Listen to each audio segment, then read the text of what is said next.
नमस्कार, जय हिंद, जय भारत।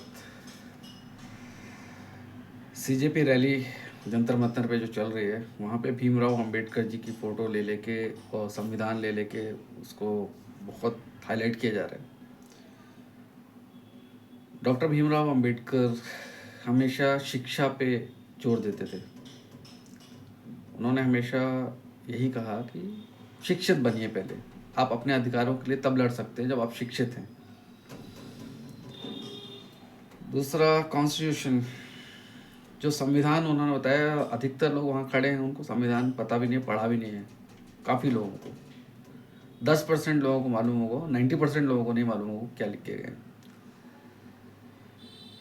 अपने अधिकार क्या हैं उन्होंने बताया, आपको पहचानना है अपने अधिकार। लेकिन उनके नाम पे खाली वोट ले रहे हैं, उनके नाम का इस्तेमाल कर रहे हैं, हर जगह उनके पोस्टर लगा दे रहे हैं। और दलित समाज को कुछ मिल रहा नहीं है और अजीब अजीब नामों से उनको बोला जा रहा है। भाई, जो वर्ड्स ये लोग यूज़ करते हैं वो मुझे, जब जैसे आप लोगों को राम के बारे में कुछ बोलने पे आप लोगों को, सब आप लोगों मतलब सभी को तकलीफ़ होती है, वैसे ही उनको जब आप नीला कबूतर या ऐसे वर्डों शब्दों का इस्तेमाल करते हैं ना, वो बहुत गलत चीज़ है, नहीं बोलना चाहिए। अगर आप सब उनको तवज्जो देते तो ये सब नहीं होता। आज भी दलित लड़कियों का केसेस आते हैं, होते हैं, न्यूज़ में इतना हाईलाइट नहीं करके। अरे, बड़े लोगों के केसेस आते हैं यार, छोटे लोगों, गरीब लोगों के नहीं होता, नहीं हाईलाइट होता। और ना ही कोई नेता इनके लिए वहाँ जाके खड़े होके और न्यूज़ में पहुँचाता है इन सब चीज़ों को। उन लोगों को जिस स्तर की सज़ा मिलनी चाहिए, उनको, जो लोग ऐसे काम करते हैं, इतना प्रताड़ित होता है वो परिवार।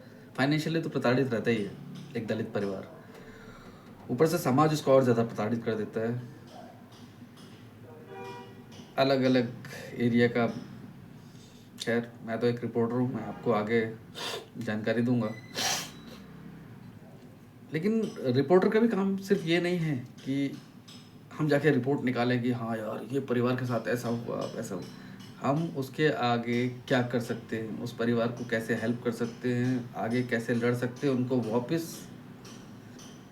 सेटल डाउन कर सकते हैं, वो सोचना चाहिए। आगे क्या करना है, केस हो गया, ये हो गया, वो हो गया, वो लोग परेशान हो रहे, नहीं, उनका साथ नहीं छोड़ के उनको पूरा एंड तक पहुंचाना है।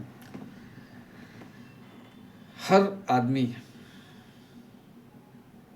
जो जुड़ा हुआ है किसी भी संस्था से,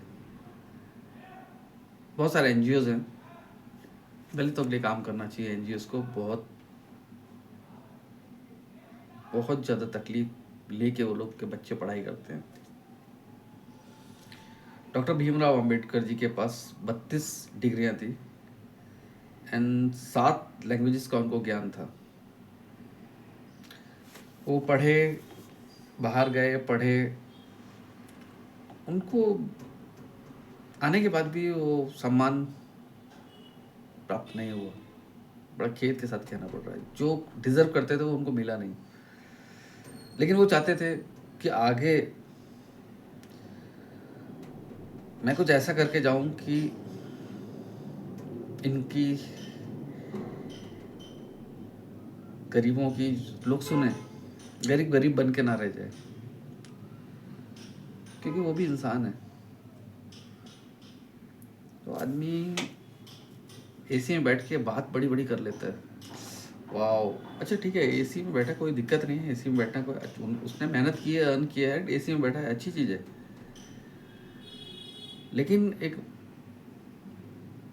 कहीं ना कहीं आपके दिल में होना चाहिए कि यार इनको भी हेल्प करना चाहिए, ये भी आए एटलीस्ट हर दिन के लिए। उनको ये नहीं सोचना पड़े कल खाना होगा कि नहीं होगा घर में। इतनी मानवता तो होनी चाहिए। जैसे आप नीट की परीक्षा के लिए निकले हैं, वैसे ही बहुत सारे उससे भी मजबूत मुद्दे हैं जिन पे निकलना चाहिए। अपने देश के सैनिकों के लिए तो निकलना ही चाहिए। अगर कोई उनके ऊपर उंगली उठाता है तो उनके लिए तो सड़क पे आ ही जाना चाहिए, फाइट करना चाहिए। कि कोई भी कैसे बोल सकता है सैनिकों के बारे में जो इतना हमारे लिए कर रहे हैं। हम अगर उनको जनरल लाइफ में भी अगर रिस्पेक्ट देना तो भी उनको बहुत खुशी होगी, यार इन लोगों के लिए हैं तो ये लोग भी हमारे लिए हैं, अकेला फील नहीं करें। बहुत सारे लोग तो जब रिटायरमेंट लेके आते हैं तो जिस जिस भी एरिया के रहते हैं फौजी, वहाँ पे भी उनको गलत प्रॉपर्टीज़ देख के ये वो इधर उधर पैसा फंसा के उनको लूट लिया जाता है, क्योंकि उनको इस समाज की उतनी आदत नहीं होती रहने के लिए। वो अधिकतर समय अपना बॉर्डर पे ही निकालते हैं, तो इतनी चालाकियाँ नहीं जानते हैं। उस पर कोई बात नहीं करेगा। अच्छा हुआ ये नीट का मुद्दा निकला और बच्चे सड़क पे आए, बहुत खुशी है मेरे को, और सक्सेस भी हूँ। ये इनका जो मांग है जायज़ ही है। भाई नीट का पेपर है, इतना सिक्योर होना चाहिए कि वो लीक ना हो। इन बच्चों के साथ आगे कुछ गलत भी नहीं होना चाहिए जो प्रोटेस्ट में आए हैं, कि आपने आवाज़ उठाई तो आपके साथ फिर बाद में बारी बारी गलत हो, ये भी नहीं होना चाहिए। और इन बच्चों आप लोगों को बोल रहा हूँ मैं कि हिंसा का रास्ता मत अपनाओ, पत्थरबाजी मत करो। सब चले जाएंगे, पीछे हट जाएंगे, आप फंस जाएंगे। आप इस पे विशेष ध्यान दो। आप तो परेशान होगे, आपके परिवार वाले परेशान होंगे। ये जो जोश जोश में चीज़ें हो जाती हैं फिर बाद में वो बहुत प्रॉब्लम क्रिएट करती हैं, क्योंकि हमारा देश जो है ना बहुत व्यवस्थित तरीके से चलता है, और लोग चाह रहे हैं, बाहर के देश के लोग और बहुत सारे ऐसे लोग जो एंटी नेशनल हैं, वो सोच रहे हैं कि यहाँ पे भी नेपाल और इसके जैसे सब होना चाहिए। वो होगा नहीं। हमारे बहुत मजबूत है हमारा ढांचा जो है ना, संवैधानिक ढांचा जो बाबा भीमराव अम्बेडकर जी ने दिया है वो बहुत मजबूत है।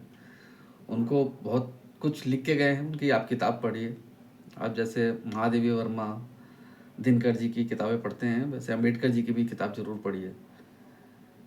आपको मालूम पड़ेगा किन परिस्थितियों से निकल के कहाँ पे पहुँचे, और फिर जब उन्होंने वो किताब लिखी है, बहुत सारे कंट्रीज घूमे हैं वो, बहुत सारे इंटेलेक्चुअल से मिले हैं, मीटिंग्स की हैं, उनको नॉलेज बहुत थी, और उन्होंने उसको अपनी पुस्तक पे उकेरा है। जाइए, परचेज करिए। इंटरनेट पे जो मिलता है मसाला, उससे हट के उनकी पुस्तक खरीद के जो आपको मिलेगा ना, तब आपको समझ में आएगा वाई ट्रस्ट द बुक्स। अपनी किताबों को कितना हमको ट्रस्ट करना चाहिए बजाय इंटरनेट के। इंटरनेट में हम देखते हैं वो एक छवि बन जाती है, जैसे हम लोगों को ऐड दिखाए जाते हैं, इस कोलगेट लीजिए, ये लीजिए, बार बार सिंथॉल लीजिए। ब्रांड का नाम नहीं लेना चाहिए लेकिन ठीक है। सो इस तरह के ऐड हमारे दिमाग में बैठाया जाता है कि ये लेना है, ये आपकी ज़रूरत है। ऐसे ही हमारे दिमाग में बैठाया जाता है कि ये मोबाइल लीजिए, ये मोबाइल इतना महंगा है, इतना महंगा है, स्टेटस ये वो। पढ़ाई पे खर्चा करना चाहिए। माँ बाप को भी इतना ज़्यादा परेशान नहीं करना चाहिए कि मोबाइल ले दीजिए, ये ले दीजिए। किताबों पे खर्चा करना चाहिए। आपके स्टेटस को ऊंचा करने के लिए सिर्फ पढ़ाई काम आएगी, यही समझाते रहे वो अम्बेडकर जी। उनकी बुक पढ़िए, बहुत ज़रूरी है अम्बेडकर जी को पढ़ना। जैसे बहुत सारे कवियों को इनको पढ़ के लोग वाहवाही लूटते हैं, आप अम्बेडकर जी को पढ़ेंगे ना तो आपको वाहवाही तो मिलेगी, आप समाज में बहुत ऊंचाई पे पहुंच जाएंगे, पैसा ही बहुत आएगा। जैसा कि वो बोलते रहे हमेशा कि पढ़ो पढ़ो पढ़ो। धन्यवाद। आगे फिर मिलेंगे ब्रेक के बाद।